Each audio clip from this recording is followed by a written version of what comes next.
Good morning and welcome. I am here with Consuelo Maria Callahan, a retired justice of the Court of Appeal 3rd District. She's blazed a historical trail in the judiciary.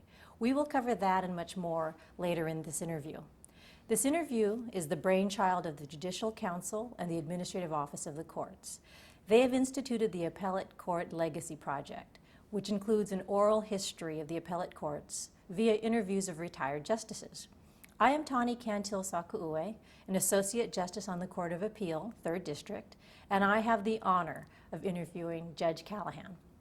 A few minutes ago, I referred to Judge Callahan as a trailblazer because she was the first woman appointed to the San Joaquin Superior Court. She was the first Hispanic to be appointed to the San Joaquin Superior Court. She was the first San Joaquin County judge to be appointed to the 3rd District Court of Appeal in 73 years. And she is the first San Joaquin County judge to be appointed to the 9th Circuit. There's more.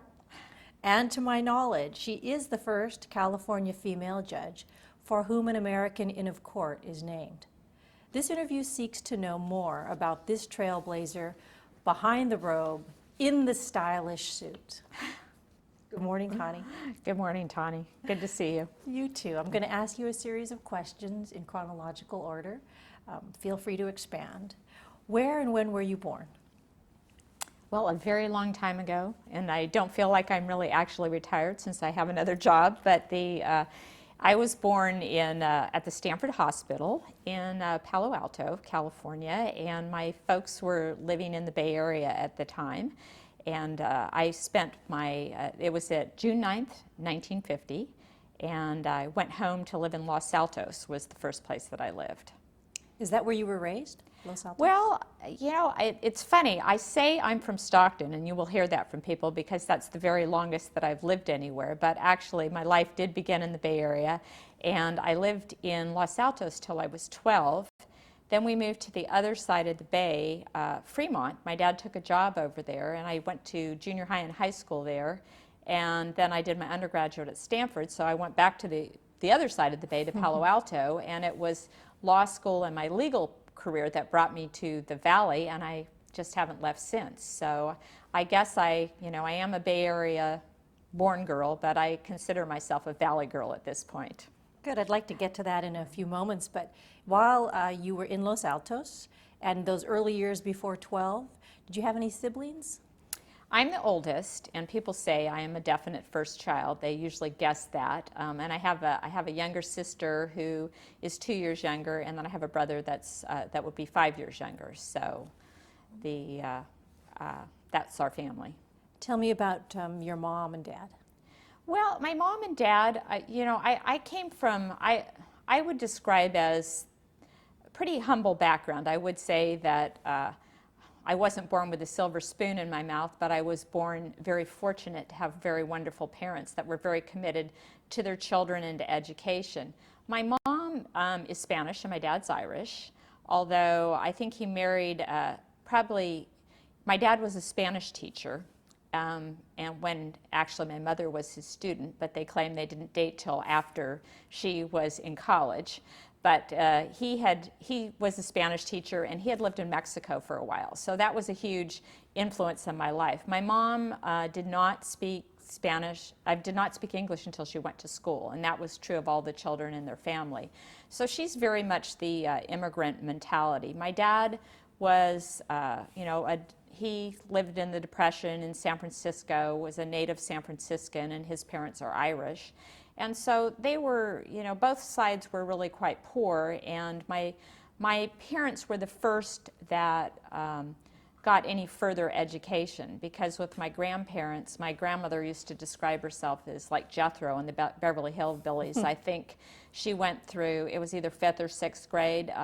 The furthest we had anyone go was through 8th grade, and that was pretty highbrow for our family at that time. Although I think particularly on my mother's side, her parents came to this country through Hawaii. In those days when people came, some people that couldn't pay for their way here went to Hawaii. They were essentially indentured servants, and they had to work there till they paid off their fare to get here. And then they settled in the Santa Clara Valley, and my grandfather was a farmer there that farmed through then, and they raised, there were actually six children, but one died, and so they raised 5 children in that particular area.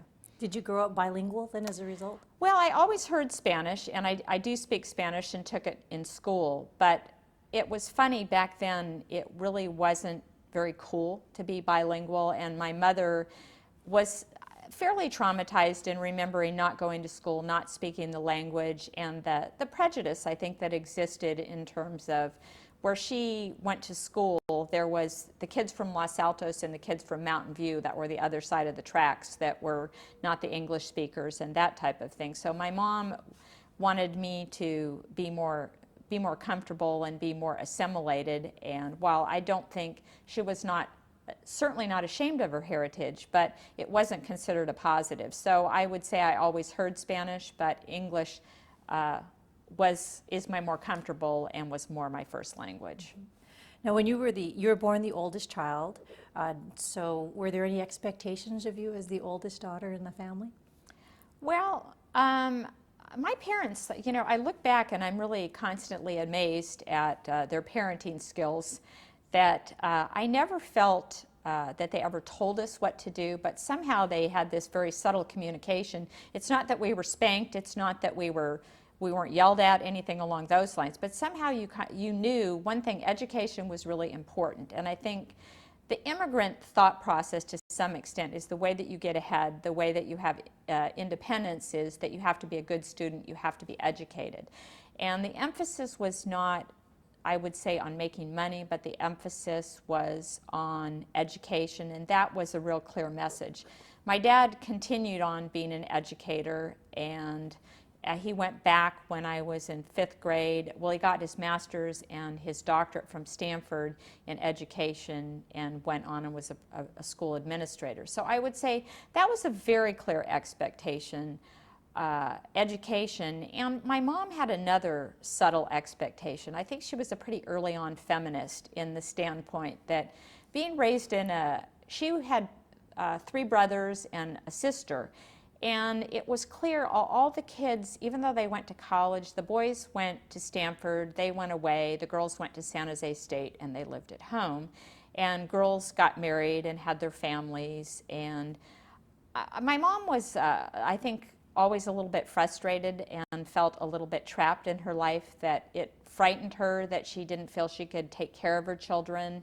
And she always, to her daughters, there was a not so subtle mantra going on: you need to have a career, you need to be able to take care of yourself, don't be dependent on a man, because you never know what's going to happen to you in this life. So, I would say that kind of streak of feminism coming from someone that wasn't you wouldn't very likely think it would be coming from. And my dad was interesting in a way that I don't think he liked my mom doing whatever she wanted, but with his daughters, he was very equal with his daughters and his son, in the sense that I never saw a sense of doubt in my father's eyes. Whatever I said I wanted to do, it was just do it then.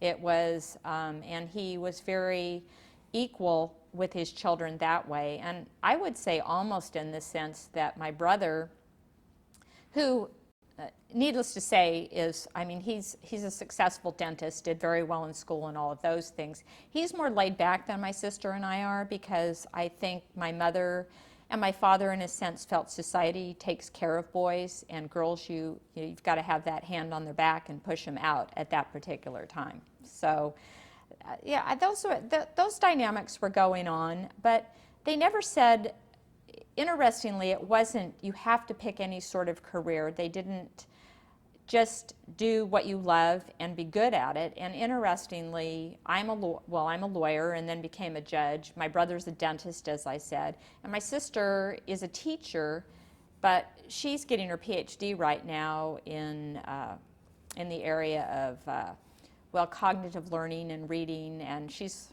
in Berkeley right now. So I would say we were kind of lifelong learners.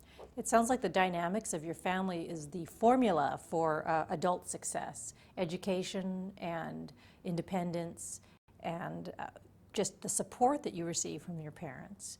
Can you tell me just before I move on to the high school years and what you were involved in then, what was a typical day like in your life when you were growing up? Well, it's funny, I was thinking about it. I don't remember a lot before I was 5, but the memories that I start to have, I do remember when my brother was born and playing in the driveway.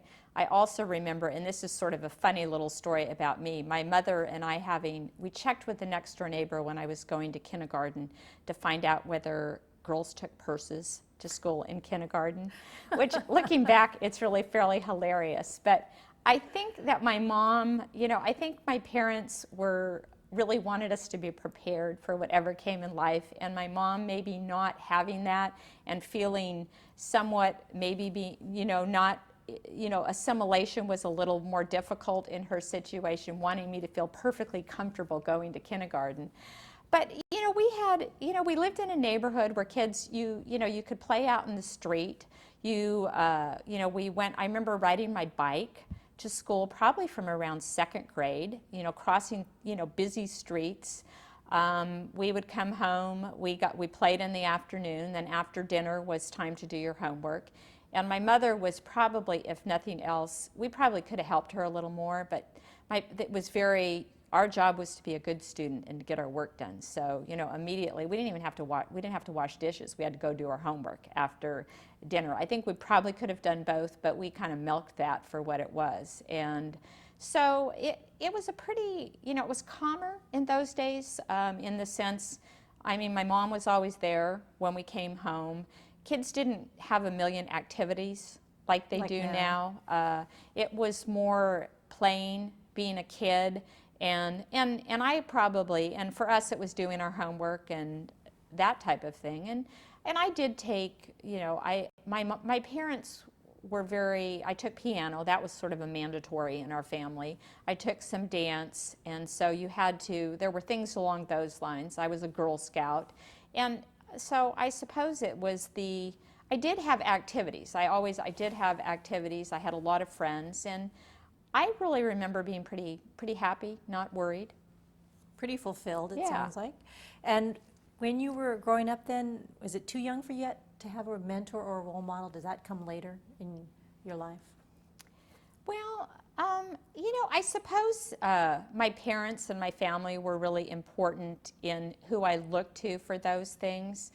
It's interesting because I was a little bit of, looking back, I was not a shy child, and people always find it because I'm not a shy person. So that always comes in. Did you say you were not a shy child? I was not a shy child, but I was a sensitive child. And people have tended to look at me later as being fearless. I like to perform. I was a trial lawyer, and I'm really an extrovert. But I was really kind of a sensitive child when I was young, and new things did not come easily to me, that my mom had to send me. I would kind of come running inside the house, that someone had hurt my feelings, and she'd have to send me back out to defend myself. Or these are funny things. I read to a 1st grade class a couple of weeks ago in Read Across America, and I was telling them how some of my fears when I was in school. I remember being afraid going from first to 2nd grade when we went from tables to desks. From desk to your desk, from tables to desks, because that was like a change. Well, what happens when you sit in a desk?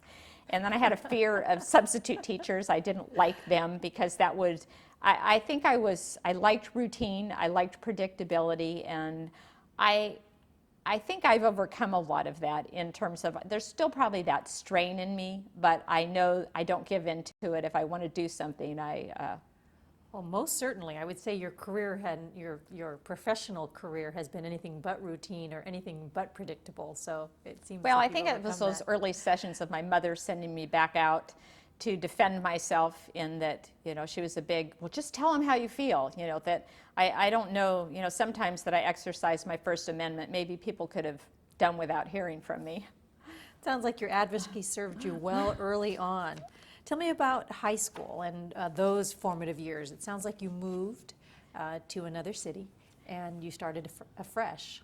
Well, it's funny. I think clothes, as you sort of started out, are sort of a theme in defining moments. I remember I don't remember a lot about when I went to seventh grade. We moved very quickly before school started. I had no friends. I didn't know a soul. I remember to this day what I wore that day. You know, I had this sort of royal blue pleated skirt on with this top that had these 3 little white pom-poms on it. And I remember it was a defining moment in the sense, I think, that not knowing anyone and knowing what it's like to just, you know, having to make my way that way, I've always since then been the type of a person, if I look in a room, I always look around and see who's by themselves, who seems to feel uncomfortable, who doesn't know anyone, and try to be welcoming along those lines, because that always stuck with me. But it also stuck with me in the sense that as lonely and alone as you feel, there's always a light at the end of the tunnel. And so it made me realize that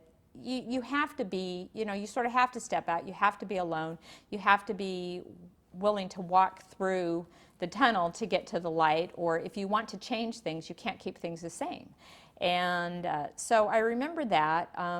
So by the time I got to high school, I did have a few friends. I mean, I had more than a few. And I always did have a lot of friends, and I've always tended to, I retain friends from, my oldest friend, for example, goes back to when I was 4 years old. And so I think at every point in my life, I have friends that I've collected and moved forward and that I still see. High school was, you know, I'm one of those people too. I guess it'll probably sort of sound like I've always had a good time. I remember high school fairly fondly. I remember the first day I went, I was very tiny, smaller than I am now, and walking and thinking, oh my gosh, everyone's going to know I'm a freshman. You know, I think I weighed less than 100 pounds. I was 5'1", and I thought there's no way I'm going to blend in here. And but that all worked out. I think part of high school at that time, I was already focused on going to college. I knew the things that I had to do. I was a serious student, but I also was involved in a lot of extracurricular activities. I was, at that time for young women, they weren't playing competitive sports as they are now. I think that's something I would have done had it been more available. And so the outlet at that time was you were a cheerleader or a song girl, and that's what Right. girls did. And I did that, and I was involved in other school activities. And I think that I've always thought that I look like, maybe, I don't want to say all of my life people, they don't so much now because I think people have broadened in their views. It was, well, you don't look like a lawyer, you don't look like a judge, all of those type of things. And I think people didn't even, although my friends knew I was smart, but I don't think I looked that smart. And so I think that part of my life was always trying to figure out how can I blend in terms of so that I have the most access, that I have the most opportunities, but still be true to myself. And I think probably because I was outgoing, I was involved in a lot of the activities that tend to make students popular in high school. Probably I wasn't at all apologetic about getting straight A's, wanting to be at the top of my class and those type of things, because I don't think people thought that I was a nerd. And I think high schoolers tend to be more concerned about fitting in rather than being true to themselves. And so I think that's sort of how I weaved through that. So it sounds like your parents instilled you with some wisdom and pride, and that you dealt with the early issues of adolescence, of wanting to blend in and wanting to be popular, but still being true to yourself and making sure you get the best opportunities. It sounds like high school was maybe not as traumatic for you as it might have been for other people who were pretty smart and popular at the same time. Yeah, and had to wait for their vindication, Later perhaps. on. Yeah, that was. And I'm just going to say that probably people who don't know you, which is, I'm going to say outside the Sacramento and the California community, probably still you don't look like a judge. You must still get that for people who do not know you. I think in a stereotypic sense, yes, because they somehow think about a gray-haired man that looks very distinguished. And but I think everyone that knows me knows when I'm in court, I'm pretty all about the business, and I think I'm I have that. I have a fun and whimsical, down-to-earth, friendly type of side, but when it comes to doing work, there's another side to that. And I never had any difficulty, either as a lawyer or as a judge, controlling the dynamics of the courtroom. I mean, my kids even knew, I guess, that there's sort of a look I get on my face or a focus that I get that people, even though it's sort of humorous to me, but because obviously physically I couldn't intimidate a fly. But by the same token, when I'm on it and when I'm serious, people know it. And as an advocate or as a judge, that when I tell someone something, and when I told my kids something, everyone knew, hey, she means it. That's true. There's no question about that. People talk about your focus and your energy, and they do recognize that whimsical side, as you referred to, but they do know, and not only in court, but anytime you put your time and energy into a project, you're all about the business. And I'll get to that in a moment. I wanted to ask you, because I read in one of your numerous bios I was reading about you, that your interest in the law started perhaps in high school, and you had a mentor in high school. Can you tell us about that? Well, the first time I ever remember saying out of my mouth that I thought I wanted to be a lawyer was when it was at a high school graduation party that turned out to be, it was at the home of probably someone that will be in this legacy. Justice Modi Sabra was and his wife Betty, and I went to high school with his son Ron, who just recently retired from the Superior Court in Alameda County, and I was actually in Ron's wedding because he married my best friend Sherry from high school. So it was all this sort of convoluted thing, but Justice Sabra, or Modi, or whatever, I think we called him Judge Sabra at the time, and he asked me, well, what are you going to do? I was obviously heading off to Stanford at that time, and I said, well, I think I either want to be a lawyer or an English teacher.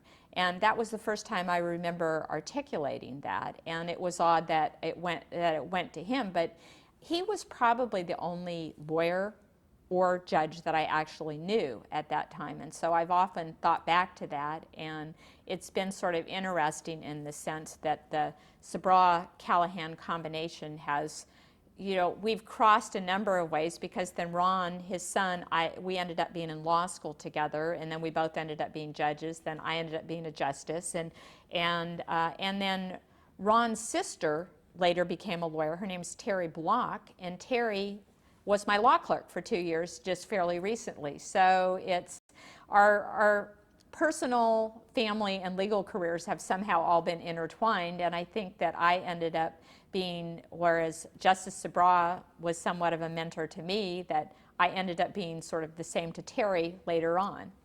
Absolutely, and I know some of the folks you're talking about, and I have also heard, actually, in reading and knowing you in the community, that you have touched a lot of lives.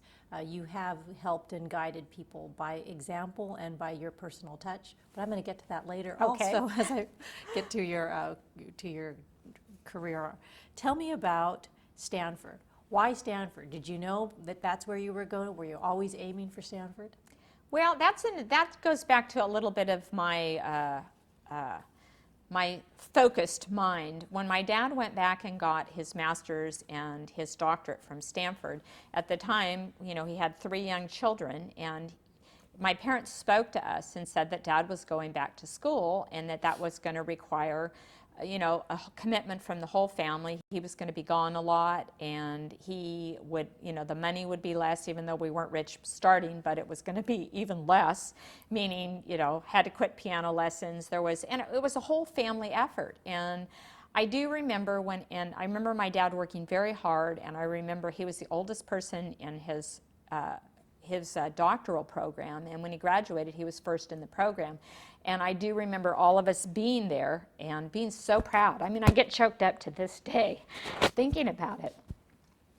But, okay, I got to get back together on this. But it was that, his going back to school, that I said, I want to go to Stanford. And so as young as being in 5th grade, I started to focus on what I would have to do, and I knew I had to be academically at the top of my class, and that I also needed, they looked for well-rounded and people that did other things. And so I remember even in high school that I had this little tiny book, because we didn't have computers or anything like that then, where I wrote down all of my activities, and because I knew I would need to remember that for, and I remember making a conscious effort that the things that I needed to do. And so it was something that I think my dad going there and then seeing that and being exposed to the school, that I really was focused on that. Now, why English at Stanford? Well, I think I thought that I've always been a talker, and I was a good writer, and communication, I believe, was always one of my strong suits. So I thought that that was a natural for me, even though my high school math teacher, who I saw recently, called me, he said that I was a math giant, though I didn't even know it. But math was not really, I didn't think I was as good in math as I was in English, and I think that some of it, looking back, was a little bit the times, and people encouraged women more to go into things that they thought were more consistent with female skills.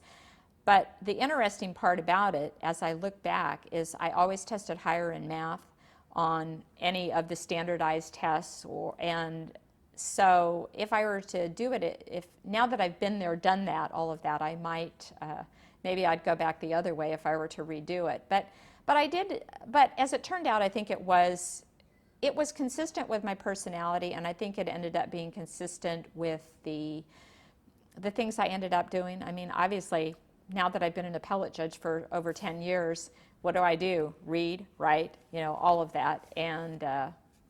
And then as a lawyer, I was a trial lawyer, speaking on your feet. So I think it really was pretty true to some of my natural gifts, but I'm not sure that it was the only thing that I could have done. I see. I mean, it's clearly served you well, but it sounds like you are certainly not one of those lawyers who avoid, or judges who avoid math.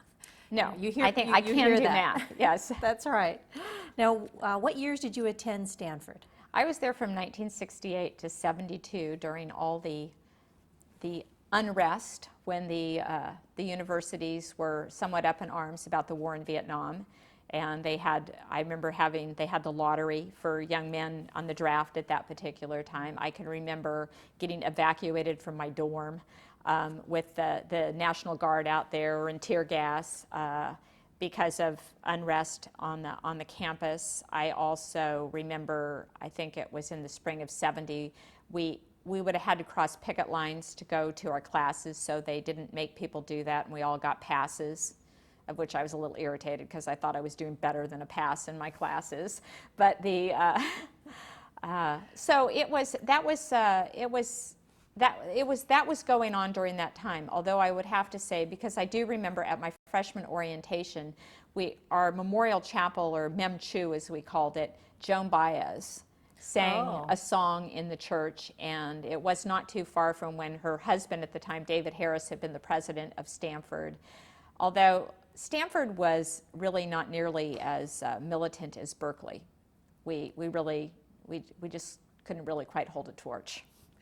Well, I could see that. I could see that. Now, those are historical times. They were. It was different. It really was different. And I think in terms of just watching my children grow up, the difference in terms of that they didn't really understand war, in the sense that my husband, for example, is a Vietnam vet, and a lot of people people that I went to high school with went to Vietnam, and particularly people, I think, that went to high schools that had poor people there. A lot of the young men, they suffered a lot of casualties in terms of at that time, and that's something that we're now starting to, history's repeating itself a little bit again.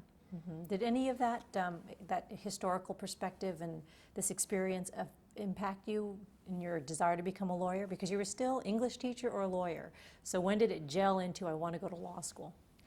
Well, I don't think that was honestly a factor. I think it was my awareness of myself as I proceeded, and looking, I had thought about being not a college professor, but a high school English teacher, because I did have teachers in my family, and because my dad had been a teacher. I thought, I was looking at high school students and remembering myself in high school and some of my friends, and I just decided that high school students were not at the level. Most of them didn't care. They were really rude. They didn't do their homework, and they weren't very intellectually engaged. And I decided that was going to be a waste of my what I perceived to be my intellectual rigor in the area at that time, and that the kids weren't going to listen to me, and it was just going to be more of a battle trying to find, I just decided no, and that I would rather do something where where I would feel more empowered, where I felt that I could make more of a difference. And I don't think that, looking back, that's not true, but I think that also that was my perception, and I wanted to make a decent living. To have that independence that we go back to what my mother talked about, to give me choices. And I did want to make a difference. I did want to affect people's lives. And I would say that I saw being a lawyer as combining all of that. And I'd also recognized in myself at this point that I didn't particularly like taking orders, and I liked being in charge more, and that being a lawyer seemed to offer the opportunity to have a fairly autonomous existence and a fairly in charge type of existence. And I was seeing myself more, whereas some people feel that the burden of the responsibilities is so weighing on them that they would rather be in a position where they have someone else making those decisions and they carry them out. I saw myself more as liking to be out front, making the decision, and I was willing to sort of the no guts, no glory. You have more opportunity to do what will make a difference, but also you can fall flat in your face, and I was comfortable with taking those chances. It sounds like, as you described your high school years and Stanford, that you knew yourself pretty well, and you were wise to discern what made you happy and what your goals were, and to focus. And it seems to have served you well to know yourself in choosing a career or planning your future. So you graduated from Stanford with a major in English. Yes. And you applied to law school. Yes. And tell us about law school. Well, I've thought about it looking back. I really didn't. I wanted to stay in California for the most part, and I find that kind of a little unusual. I had lived overseas when I was at Stanford. They have a lot of overseas programs, so I had been abroad for 2 quarters. Where'd you go? I went to England, and because my language was Spanish, and at that time they didn't have a campus in Spain, so it was fall back on the English language and to go there. And I really enjoyed that, and I think that really opened my eyes, but I still wasn't prepared to move that far away from my family and that far away from my roots, so I felt very attached to California. Now I a little bit regret thinking, oh, I should have gone somewhere else, and I should have gone and lived in another part of the country, but that's, it still worked out okay. But so that was part of the reason that I ended up here. And at the time that I was going to law school, there were less than 10 women in my law school class. So it was a very different type of environment than what I see with law students now. And so we even actually had one of my professors, which this is something you would never get away with now. He used to have what he'd call Ladies' Day. He'd just come in and say it's Ladies' Day, and he'd only call on the women that day. And so you just didn't know whether to, run out of the classroom at that particular time. And I know that you would never get anywhere with doing that at this particular point. You might be pilloried, I think. Exactly. But there weren't enough of us at that time, and we were a little bit intimidated. And I would say I did not like law school. And that people find surprising, because I love the law. I've loved being a lawyer. I love being an appellate judge, and and I love the study of the law, the development. I don't know. I hated law school, and I think at the time, maybe I was young, and then suddenly it was fairly adversarial, and I think at the time McGeorge really was sort of a boot camp mentality, And at that time, they were establishing themselves, and they did have a fairly high attrition rate. And one of the things that I would say was a defining experience for me in law school, that there were a lot of scare tactics going on and a lot of pressure in terms of people felt that they might not pass. And I had always been a successful student up until that point in time, and I found my confidence a little bit shaken. And I really fell prey to some of the scare tactics that went on. And then when the first year ended and I had done fine in law school, and I realized that I had allowed myself to be psyched out, I told myself, I will never allow someone to do this to me again. I've always been a good student. I know what I have to do. I can rise to the occasion. I will work hard. And I'm not ever going to be intimidated again. I understand how to approach things and be successful in things. And I've not looked back from that. And so while at the time I didn't find that to be a pleasant experience, looking back, I think it made me really much stronger, and it also made me go back into myself and realized that I'm not going to let the outside world define what I can do and who I am, and I'm not going to let people make me feel doubtful of what I know to be true. And I've never suffered from that lack of confidence, or I've never allowed myself to fall prey to that again. Not to say that I don't get nervous like anyone else, but not in the way that I did that first year of law school. And in that first year, when you said there were less than 10 women in your class, we're talking 1972 to 1975, right. Did those women make it through all 3 years as well? I think basically all of them did, except one didn't come back, who was my first year roommate. And you'll love this, her last name was Justice. And I'm not sure that she could not have come back, but I think that she chose not to because she had been very sheltered. She came from out of state and just, she had too many things on her plate at one time. Being a law student, the pressures of law school, being away from home all at one time, that she elected not to come back and finish. But I think otherwise everyone else did. Did you have any mentors or role models or favorite professors other than the man who would save you for Ladies' Day? Well, there actually one turned out to be kind of a favorite of mine, and I'm not sure I was his favorite student at the time, but I think I became one of his favorite students, is Claude Royer, Professor Royer. And the interesting part about that was he was my contracts professor. And after I left law school, I didn't have as much to do with the law school for a while because when I moved to Stockton and I wasn't here.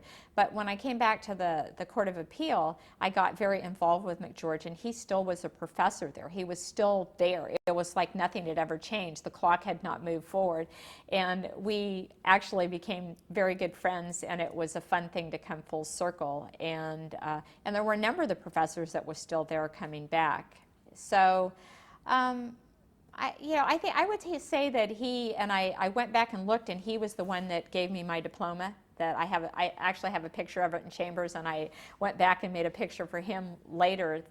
So we both looked a little younger and a little better, but it was fun to see that it had come back full circle. It's come back full circle in a number of ways because you've been very supportive of Pacific McGeorge. You've been very involved. Can you tell us about a few of those activities that you do for Pacific McGeorge? Well, I ended up getting back involved with the alumni board, and I ended up being president of the alumni board. I do guest lectures there. I frequently do mentoring with students. I have students that serve as my externs. And from that involvement as well, I'm now a regent for the University of Pacific, which is the main campus of, it's Pacific McGeorge, and so it's the main campus. So education has become a big focus of things that I'm interested in. And I think with maturity and appreciation of my career, even though I didn't like and enjoy law school, I'm very grateful for all the doors that it's opened, all the opportunities that it's presented me with, and just a wonderful legal career, and making me a very good lawyer, and also being there for me as I proceeded through as a lawyer, the confirmation process, even for the federal court. The dean wrote me, was supportive of me, wrote a letter, and all of those things. And so I guess I have an indebtedness and a gratitude that I've been very happy to have the opportunity to repay and be involved with. Well, you're probably truly one of their more famous alumni coming up through the judiciary. It puts out a lot of great alumni, and you have to be in those ranks, I would imagine. Well, hard to say, but I'm there, and we know you are. Yeah. Now, I want to know, after you graduated from McGeorge, you went to Stockton. Did you know what you wanted to do? Why Stockton? What was your first job? Well, I actually, and this also seems somewhat incredible as I evaluate life as it is now, but I was really afraid that I was not going to be able to find a job because there were not very many women practicing at that time, and certainly not in the private sector. I didn't have any lawyers in my family, as I said. I didn't have any contact to fall into, and so I actually didn't. I really hadn't even interviewed for any jobs. People didn't do it like they do now, where by the end of their second year they know where they're going to be for the rest of their lives.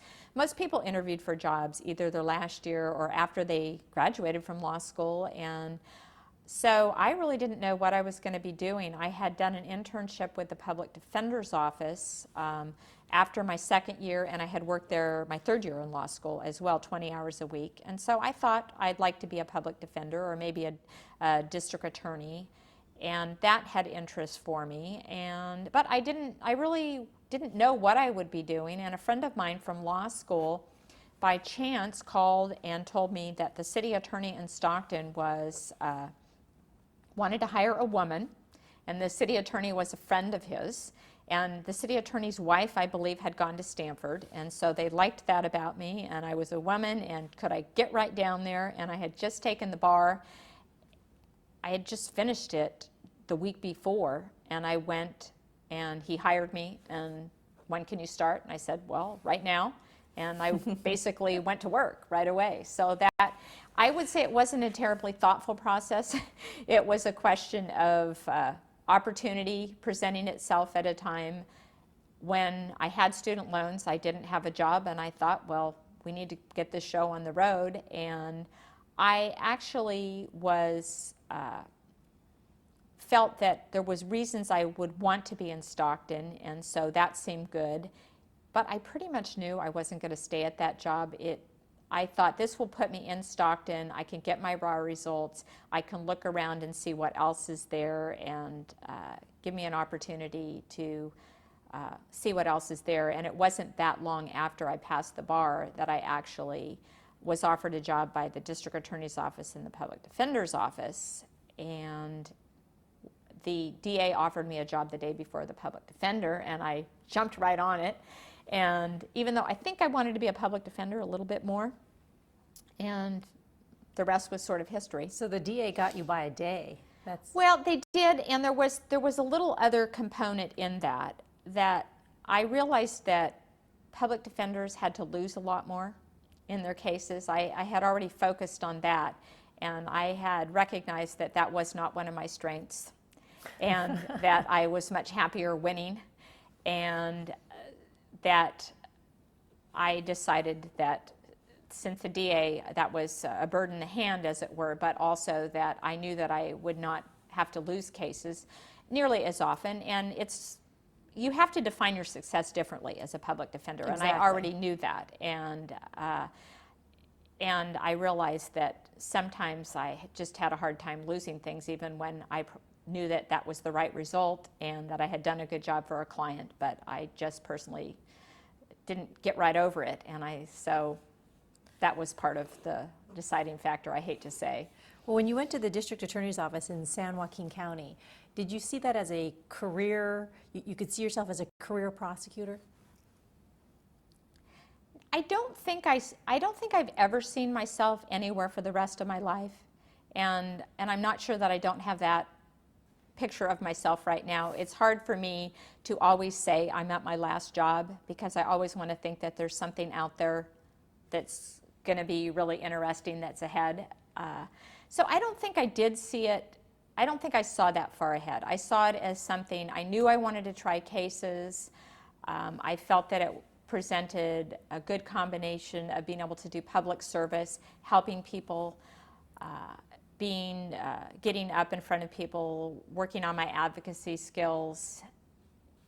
But I don't think I saw it as the end, but I'm not sure. Well, let me see. You spent 10 years there. 10 and a half years, yeah. And tell me about the kind of cases you handled. I know you finished up as a supervising deputy district attorney, but tell me about those years and those cases and what you learned about yourself. Well, my first jury trial was 2 weeks after I started. And in those days, we were not nearly practically as ready as the young lawyers are now when they go into, we didn't have the extensive trial ad programs. Although I had appeared in court when I was a certified law student as a public defender.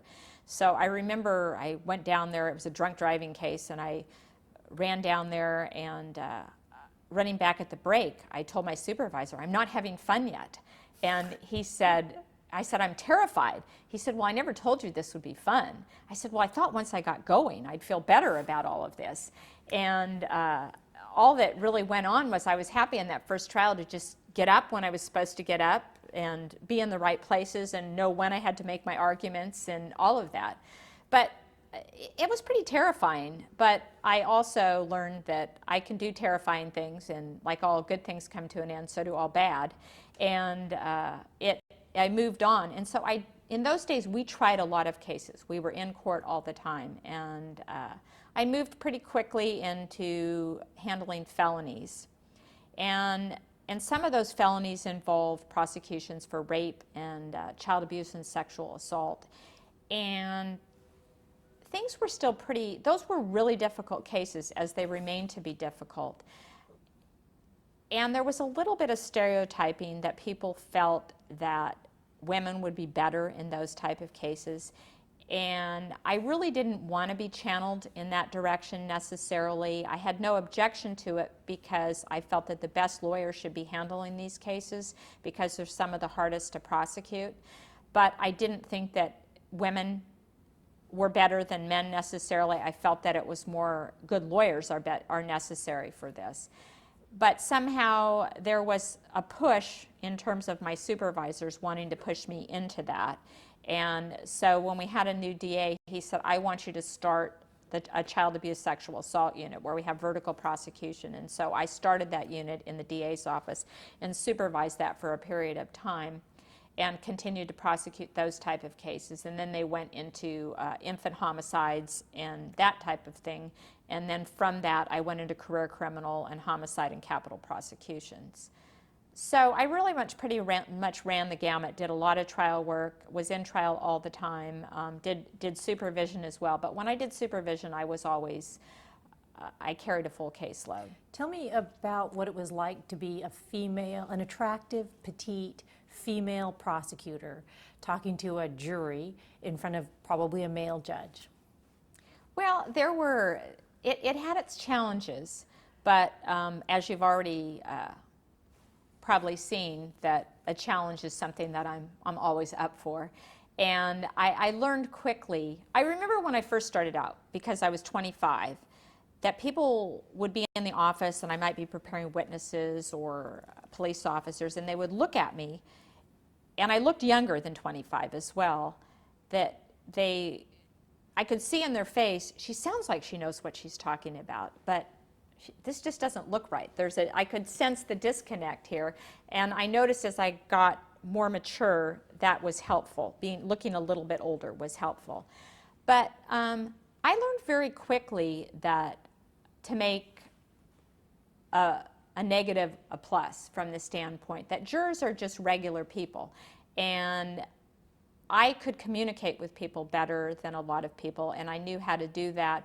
Or if I felt a lot of times that people misjudged my ability, and I was very quick to take advantage of that. If you underestimate your opponent, and your opponent knows that and is just right there to take advantage of that, I think that I won a lot of cases because people somehow maybe trivialized what I was capable of, and before they knew it, they hadn't realized what had happened. They were, they were beat. And I remember my supervisor,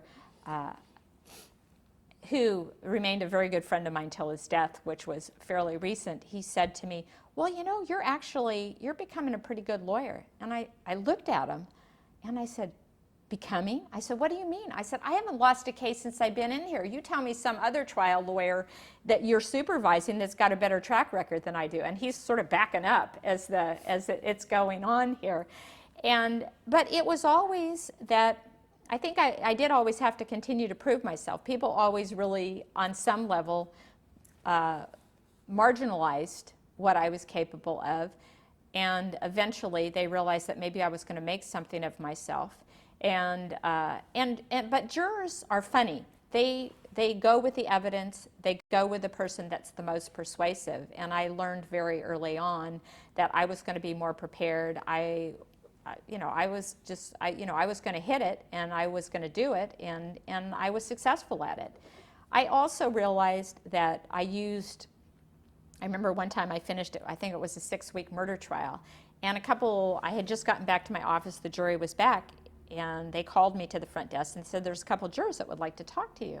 And there were 2 women that came in, and they sat down, and they asked me, they said, we just need to know, how long a trial do you have to have before you wear the same outfit? And they said, we couldn't wait every day to come and see what you were going to wear. And we felt at the end of the trial that there should have been wardrobe for Connie Callahan by such and such, that should have been rolled on the credits. But you could look at that as maybe they weren't getting it, but I had just convicted someone on a very difficult case. They had done their job. But what I heard there was, I need people to listen to me, and I need to communicate with people. And if how I dress, if how I look, if they can somehow relate to me, if that makes them listen to me more than someone else in the courtroom, or they can't wait for me to be there, and they can't wait, that's what all trial attorneys want. And so I think, integrated my personal capabilities into what my professional capabilities were, and made it work for me, even though some people might have given up sooner. Well, exactly. You made a positive impression. You were the one to watch in the courtroom, and you turned it around and in your favor. How about apart from the courtroom? I imagine there weren't a lot of female prosecutors, and you're in a typically male-dominated profession. Your witnesses are very often male law enforcement. Can you talk a little bit about that experience early on in the 70s? That's interesting, because I think the establishment was always more that would find difficulty in maybe giving that sort of responsibility to a woman. Police officers, witnesses, victims, when they realize that they have a lawyer that's very engaged and is very prepared and can put forth and can come home with the results, they much prefer that person, because that's their lawyer. That's the person that's taking their case to court. So I actually never had issues along those lines. I think a lot of people liked me handling their cases much more than other people, and would look for me to handle them. So from that standpoint, I don't think I had there wasn't a prejudice there, because people on some level understand what's going to work, and who's smart, who's prepared. And sadly, not everyone that works in the public sector or anywhere in life, not all lawyers are as engaged as others. So I never really experienced any difficulty.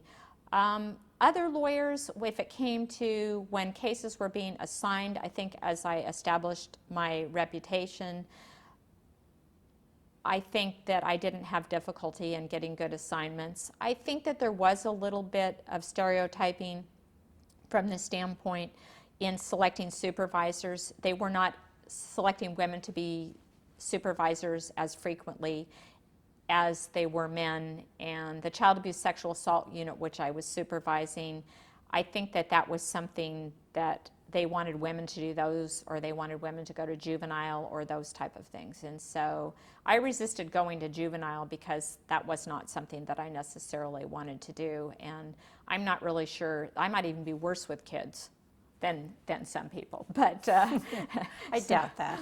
I doubt that. Okay, so after 1986, I've heard you, in one of the bios, I've read the doors open. Now you had a milestone. What happened in 1986? Well, my milestones always have setbacks with them as well. I became commissioner of the municipal court, and that was a great opportunity. But it was that's when I had decided to put in for a judicial position for the municipal court. It was down to 2 people, and the person that I competed with was the commissioner at that time, and he actually got the appointment to the municipal court judgeship.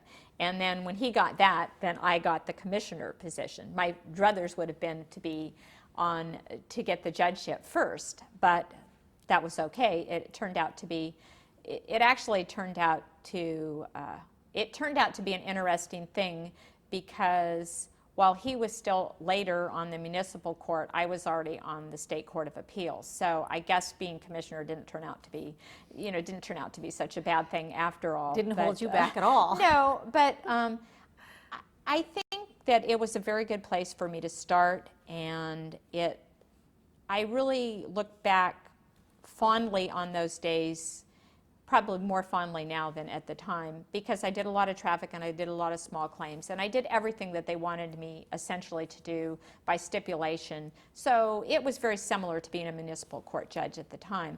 But I think my time with small claims and traffic, I dealt with a lot of pro pers. I just dealt with regular people that were coming to court, were totally angry, totally distraught, and somehow I had to learn to make chaos out of their lives and give them and reason with them legally without the filter that you have when you have attorneys who understand the law. And I feel that really carried through with me in my career as I've gone along and become more removed from the actual people, because I saw so many people. And I'm really glad that I'm focused on that judging is really about people and people's lives. And I think that those opportunities really made an indelible mark on me. And so I never, even though now I don't see the parties because I'm seeing lawyers basically, I'm looking at briefs, I've got boxes of appellate records, I know that there are real people behind those cases. And I haven't ever lost that. So I thank people for that. And I've had people compliment me after that in the sense to say, well, I felt really comfortable in your courtroom. And even though I'm all about business, I really want people to be able to come and say what they have to say. And I would like to think that I'm respectful, I don't put people down, and I don't think that people, even lawyers, I don't think lawyers react well when you completely nail them and to the point where they feel humiliated that they can't answer the question, then they're not even going to come close to doing the best job that they can do. And when you talk about court, you really want people to come what they came to say. And intimidation, when it steps over the line, doesn't allow people to do that. So those days of communication, I think, have carried through with me. I agree with that. I've read information about you, and I know a lot of people say that you are a lawyer's judge and that you are practical and that you keep in touch and you know what's really happening and you do realize that the law is about people, and that's how you write and that's how you run a courtroom and that's what makes you accessible. I've read that in just about every reference I've read about you in your bio. Let me ask you, when you were, what caused the transition, or when did you apply for Superior Court and how did that come about? Well, I suppose it should go back to a little bit, I think, that says something about who I am. When I decided I wanted to be a judge, and that was just an evolution in terms of after being in court every day as a prosecutor for all of those years and seeing a lot of different judges, I said, well, I think that's a logical extension of my skills, and it would be something that would interest me, would challenge me. But I told myself, if I become a judge, I'm going to go to the highest court that as opportunities present itself. I'm not going back to practicing law. I'm committing myself to the judiciary, and I'm going to take on any challenges that come in front of me. It was not, the first judicial appointment to me was not the end of it, because I thought, well, if others present themselves, I want to take on those challenges, and I think it's not about resting on your laurels. It's about learning as much law as you can and being the best judge you can be. So it was just sort of natural in the sense that when I felt I was prepared to move on, and there were further challenges, that I wanted to do that. And I saw the Superior Court particularly in terms of, because I had been a high-level prosecutor doing, the most serious type of cases. I wanted to get back in Superior Court where the trials are longer, more complicated legal issues, and I wanted to do as much civil as I could do, because since the only civil experience I'd had as a lawyer was in the city attorney's office, and that was fairly brief. So once I went on the bench too, I said, one of my weaknesses is I'm very strong in criminal law, I'm very strong in trial work generally, but I haven't been a civil litigator, I haven't been a civil practitioner, and I need to do as much civil as I can, both to open doors for me in the future, but also to be the best judge that I could be. So then I really actually sought out civil assignments, and every year I asked to be in civil law in motion, or to do complex civil litigation. I would take those cases off the wheel. And really at the end, I was doing law in motion, I did complex civil cases, and I was doing homicide cases basically back to back. So because some people like to do more calendar cases, they like to do shorter cases, they don't like to have those things hanging over their head. Those were my happiest moments. And you were... And we are ready to go into. Okay. You were on the Superior Court from 1992 to 1996, appointed by Governor Wilson, correct? Yes. When you were on the Superior Court, did you miss being an advocate, being a prosecutor? Sometimes I found myself, when the lawyers were doing things that were less than when I really didn't think they were doing the best job possible, I kind of felt like jumping down and doing a little cross-examination myself. But I resisted that urge. But I have to say that I think because I had done so much trial work, I like to feel that I was sensitive to the stress that they're under in terms of doing trials is very stressful. And you're really trying to orchestrate so many things at one time. But interestingly, I still found, when I was a prosecutor, this is interesting, I always knew what my verdicts were somehow before I got them. The bailiffs would tell. And when I was, but when I was a judge, I never knew what they were before. And the foreman would hand the verdict over, and I found myself so incredibly nervous taking these verdicts a lot of times in these serious charges and not knowing what they would be. I found that interesting because I wasn't going to win or lose behind that, but it just, I guess I much more related to the parties and the importance of what was going on, and maybe the palpable pain and stress in the courtroom, that I was surprised how nerve-wracking it was for me taking verdicts sometimes and waiting to see, I guess, if I thought that the jury did the right thing, or since I had sat through the whole trial. But no, I guess I have so much respect for the system that I really like to let the lawyers try the cases, and I really resented judges when I was trying cases that liked to pop in too much, because it was the old adage, Your Honor, at least if you're going to try my case, don't lose it for me. Because a lot of times judges tend to think they know more than the lawyers, and I think so frequently they don't. That the lawyers have reasons for not doing certain things, and when judges pop in and ask questions, there's a lot of times a bombshell on the other end of it. So I tried to be very respectful of what they had to do, and even though I don't think, well, I know I was never known for being a particularly easy sentencer. I think when people committed first-rate crimes, they knew they were probably going to get a pretty first-rate sentence from me. I think that defense lawyers really liked me in trial because I really was about letting people have their trials and letting the jurors make those decisions and giving people some room and making sure that they had enough time to make sure that the jurors that they selected were really the jurors that they wanted. I think sometimes in haste, courts don't take enough time on voir dire, don't let the attorneys know enough about who these jurors are, that they are exercising their judgment too blindly, and they don't know what they're getting. And one of the things that I learned, and I think it's turned out to be statistically borne out, hung juries happen a lot more when voir dire is reduced. And as a judge, I decided that my job was, I want these two parties to have a fair trial, but I want to do this one time. I'm asking these jurors to sit here, I am taking taxpayer money, and I want, whatever the verdict is, I want this to be one time. And I found if I really spent the time on voir dire, let the people know who they were, that I had less hung juries than a lot of people. That's interesting. I think and what you said is absolutely true, not only about the judge asking the question the attorney is purposefully evading for whatever strategy, but because you were a trial attorney, it sounds like it really informed your abilities as a Superior Court judge.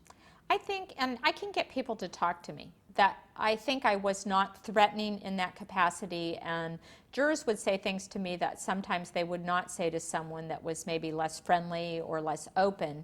And the attorneys liked that because it wasn't them pulling the information out. I was getting the information out there for them. The jurors seemed to love to pour out their hearts, and then they have some concept of what they're dealing with and whether that's a good juror for their particular case.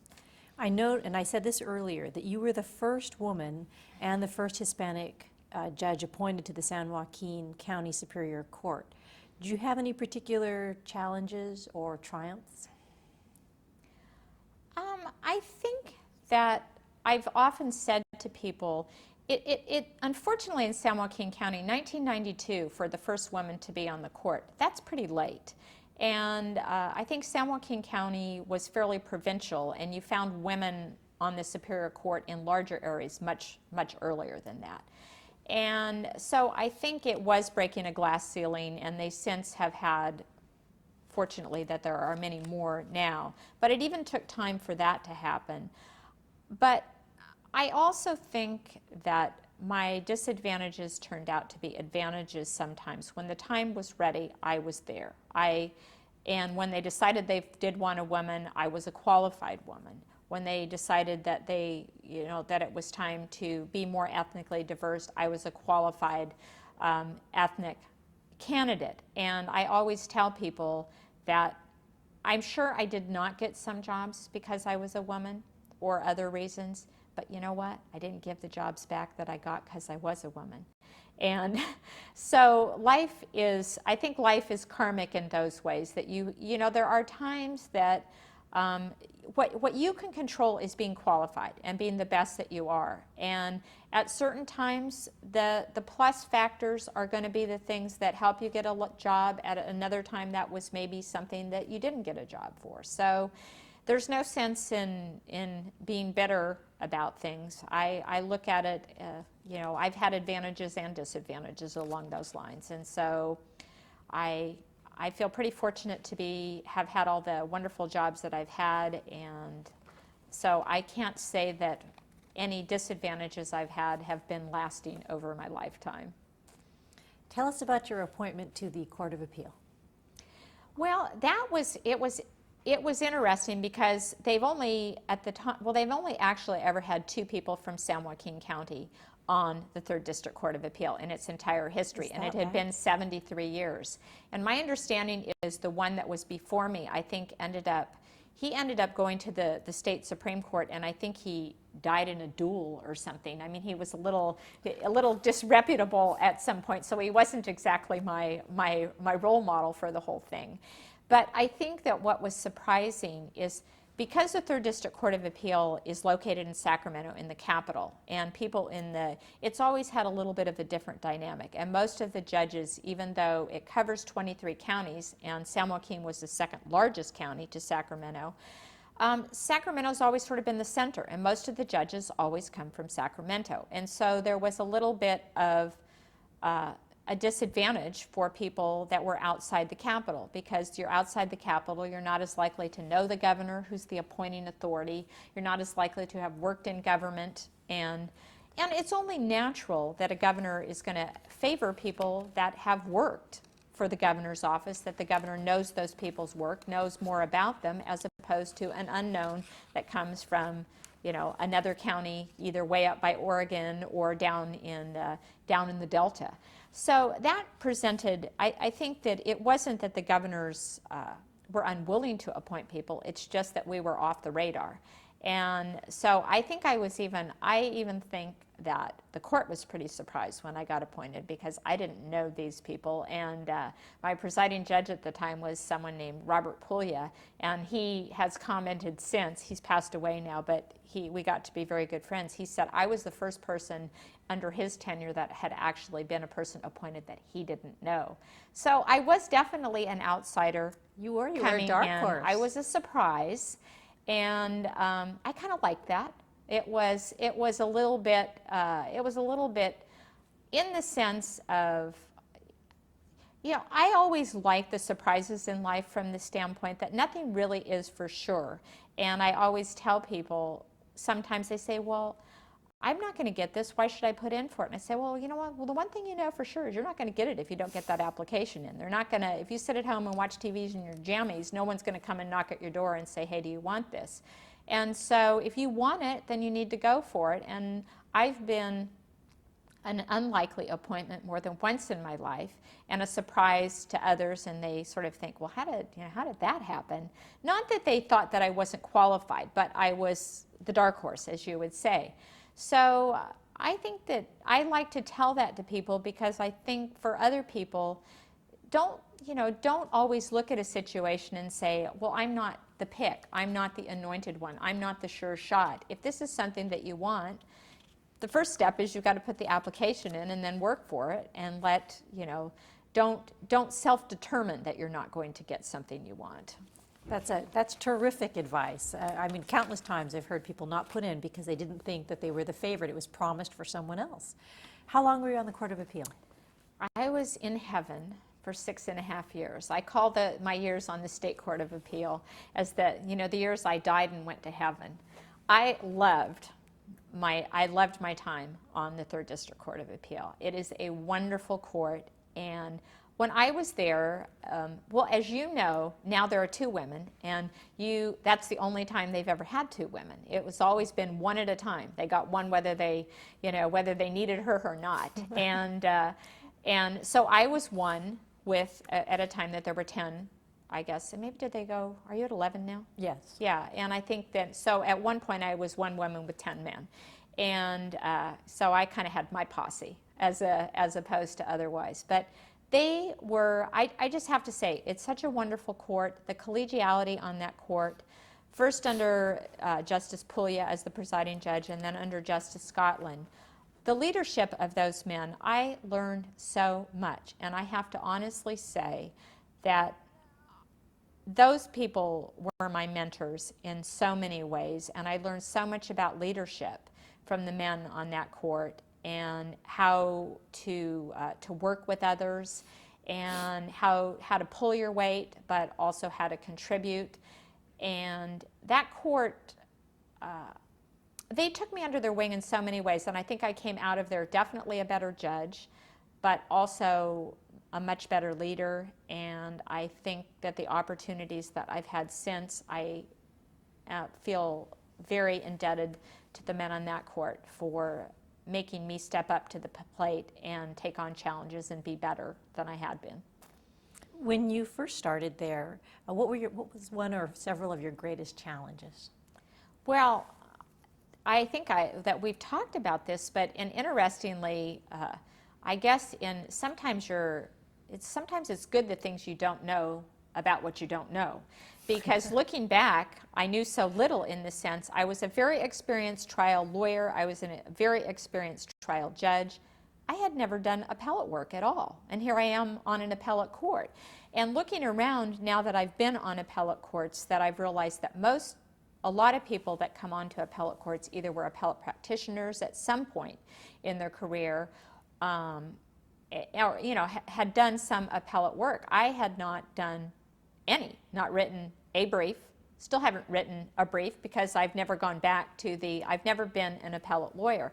So that was my biggest challenge, learning about what do appellate lawyers do, which is very different from what trial lawyers do. My advantage, obviously, was having been in the trenches so much in terms of evaluating the weight of trial error, whether it's prejudicial, whether it's harmless.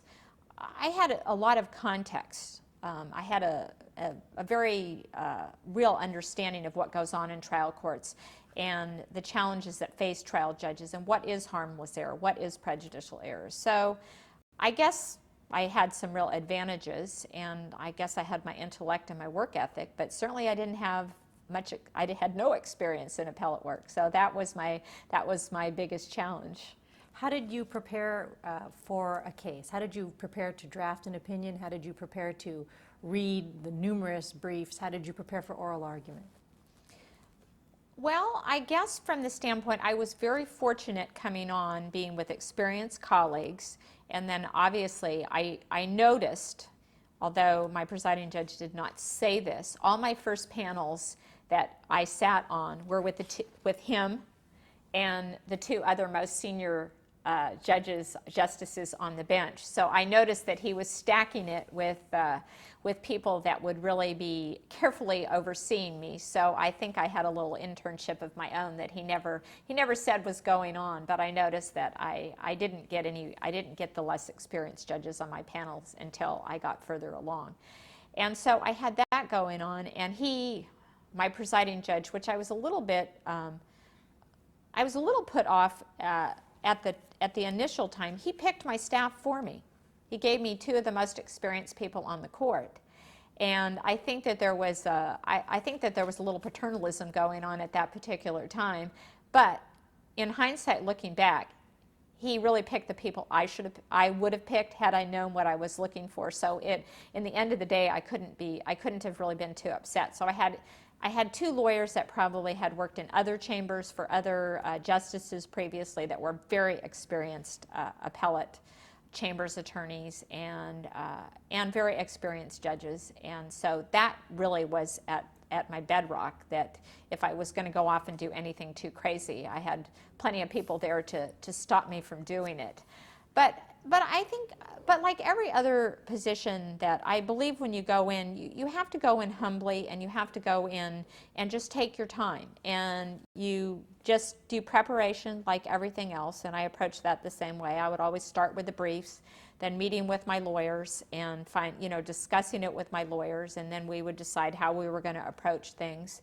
And then at the 3rd District Court, it's very different from the 9th Circuit, because when you actually finally go into oral argument, you have written, the 3-judge panel has a draft in place that at least 2 of the justices have agreed on as a tentative decision. Of course, that can be changed.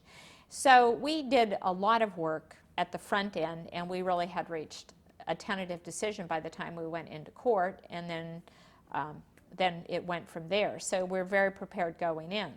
I find myself still having the same level of preparation going into argument here, but I haven't discussed it with the other judges on the panel at all before we go into oral argument. I don't know what they think about it.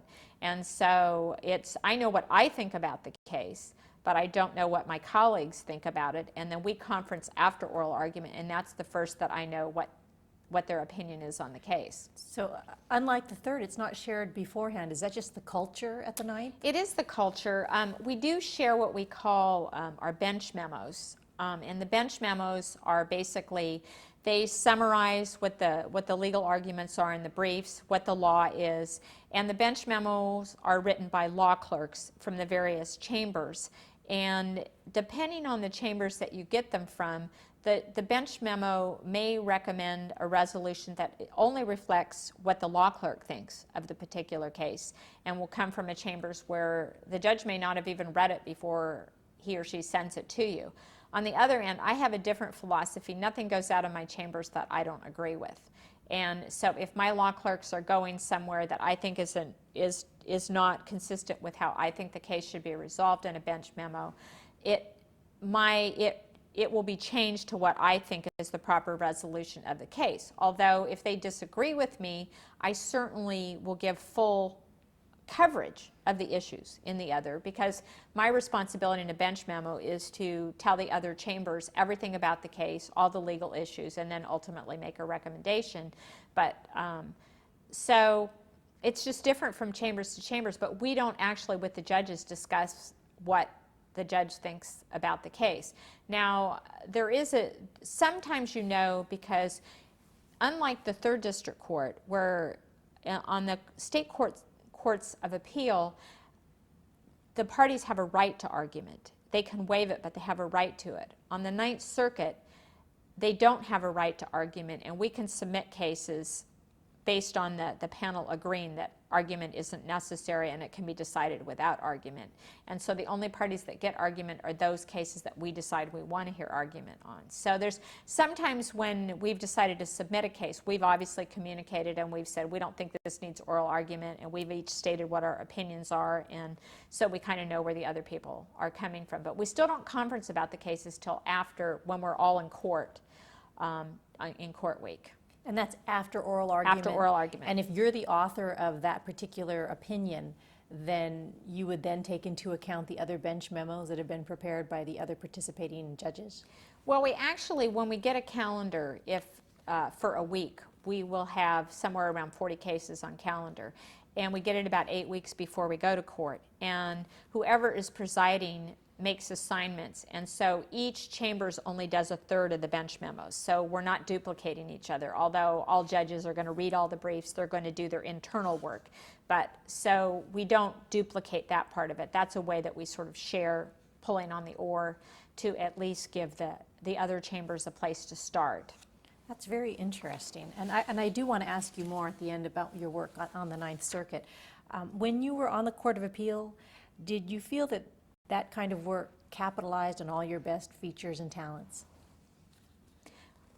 Well, I think eventually it did. As I became competent in doing appellate work, I think the other things that I had done rounded me out in a way that maybe someone that had only done appellate work wouldn't have available. So I think in an eventual sense, I think I was really kind of the whole enchilada when I got there. But when I started, I would have to say that I hadn't done, I just hadn't done appellate work. So that was really my growth area. So I think when I finally got to the point that I had competence in appellate work, that was the case. And I think that the state courts of appeal are a really good opportunity to develop your abilities you don't do as much constitutional adjudication as say that you do in the federal court, but you do a lot of statutory interpretation, and so you get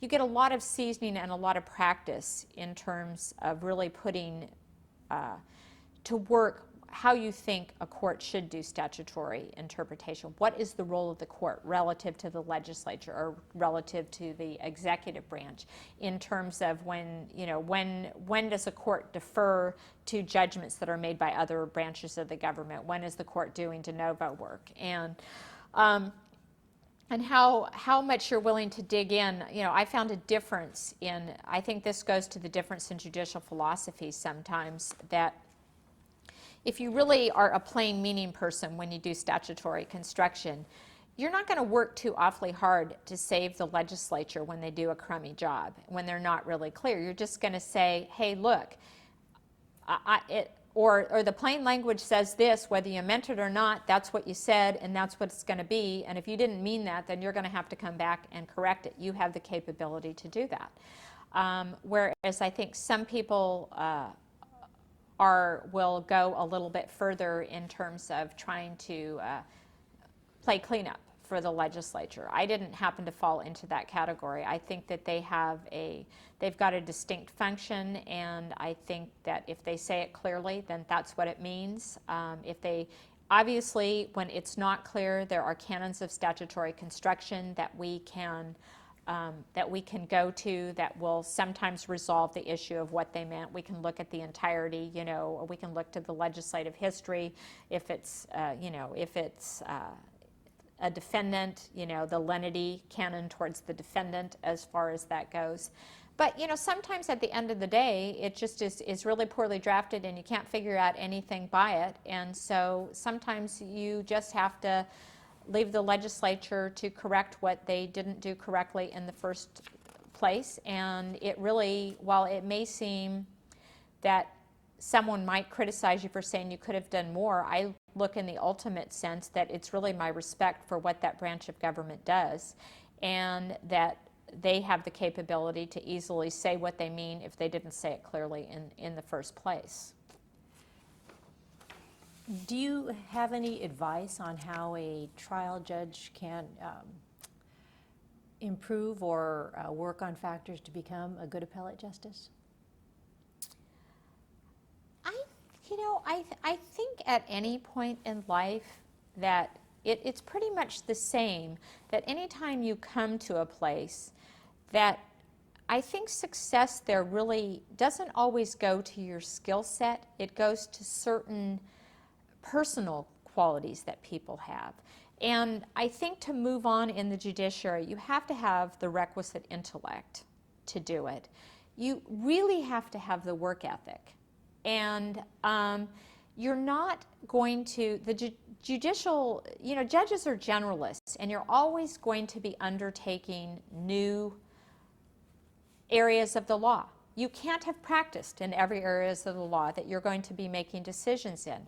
And so you truly have to have that flexible mind. You have to have the willingness to roll up your sleeves. I think you have to have the ability to write well. I think that judges should really work on that. Trial judges do not have to do that as much, but if they want to be an appellate judge, clear written communication is really, that's our communication in that basis. So you've got to learn to do that, and I think also just recognizing you have a lot of resources available to you, and you need to learn how to exercise those resources. And surprisingly, you've got to be a good decision maker to be a good judge. And I'm constantly amazed that there are actually people in the judiciary that can't make up their mind. Now, how this happened, I will never know.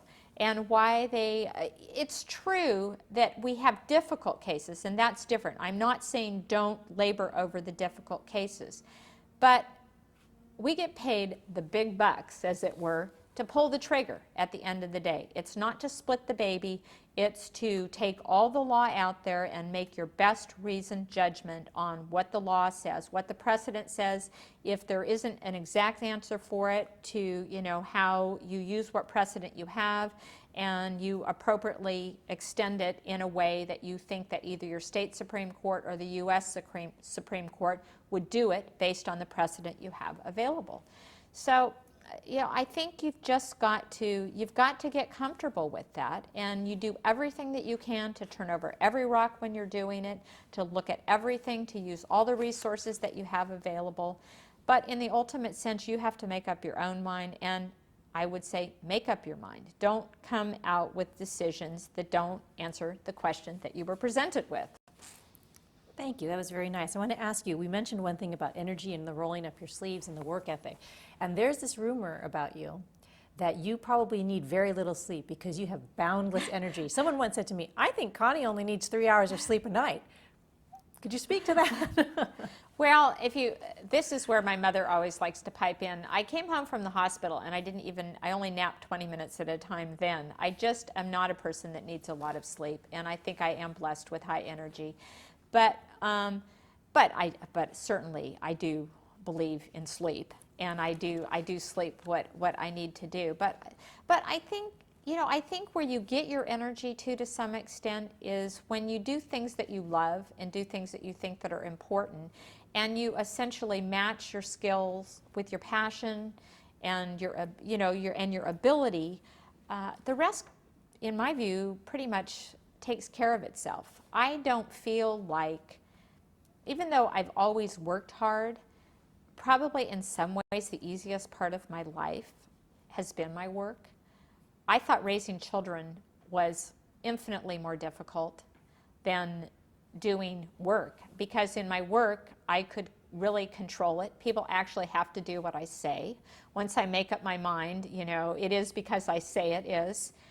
My children are just like everyone else's children. They don't listen to me any more than they listen to anyone else. They have no, I can remember saying to my son, people are afraid of your mother. Your mother's actually locked people up for the rest of their lives, and they don't talk back to me. You don't listen to anything that I have to say. You just nod your head and then go and do whatever. You don't think I know whatever I'm talking about. And so I think that really, and I always tell people, yes, judging is difficult, and it has a huge impact on people, and you always take that very seriously, and you put all the effort in to do it. But the things that other people do are often very difficult, and a lot of the challenges that we face in the rest of our lives sometimes are things that we have no control over, things that we can't change. And I think probably the biggest challenge is it's a lot harder for me to accept things that I can't change than some of the work that I have to do, because there's an answer out there. There's something that you can do. You can get in there and do what you have to do.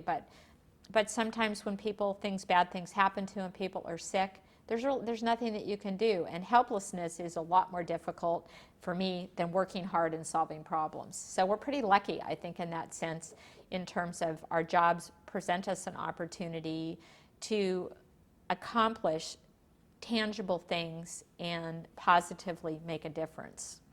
You have accomplished much, and you've also mentioned you raised your children. How many children do you have? Well, I actually only birthed one, and I planned but I raised a stepdaughter too. So I raised two as life circumstances come about, and I considered them both my own. But but I didn't have I never had two babies at one time as far as that goes. But it's a challenge. It's difficult, and a lot of people frequently say, well, how do you do it all? And how do you do it all? You don't. And I didn't. And I set priorities at different times, and the priorities, sometimes when your children are struggling, you have to juggle things in terms of your work to make sure that you meet whatever their needs are. But by the same token, I think that people that are very engaged in their careers and spend a lot of time doing it do spend less time with their children. And so it really depends on their entire family dynamics, the children that they have. And each person has to make that decision for him or herself. And I probably honestly didn't, because I didn't ever stay home. I always worked, and I did go to all the games. I did all of that stuff. And I think, I say jokingly, my kids aren't in prison and they speak to me, so all is well. And they're good people. But comparative to someone that wanted to be home with their babies for 5 years before they went to school, I didn't do that. Did I miss something? Probably so. Would I balance it differently? Maybe not, because that's my personality. But people need to understand that the tough decisions in life aren't all good, they're not all bad. You make them as they present themselves, much like we do in our work. And it's not, it can't be 100, you can't divide 100% between two things and each side have 100%. Absolutely. Now, when and why did you leave the Court of Appeal?